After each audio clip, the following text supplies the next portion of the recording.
بسم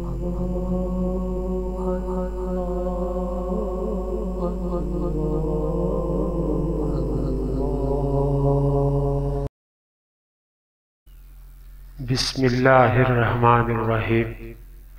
شروع کرتا ہوں اللہ کے نام سے جو بڑا مہربان نہایت رحم والا ہے۔ حضرت انس رضی اللہ تعالی عنہ سے روایت ہے کہ رسول اللہ صلی اللہ علیہ وسلم نے ارشاد فرمایا کہ جس رات مجھے معراج کرائی گئی، میں ایسے لوگوں پر گزرا جن کے ناخن تانبے کے تھے اور وہ اپنے چہروں اور سینوں کو چیر رہے تھے۔ میں نے جبرائیل علیہ السلام سے دریافت کیا کہ یہ کون لوگ ہیں؟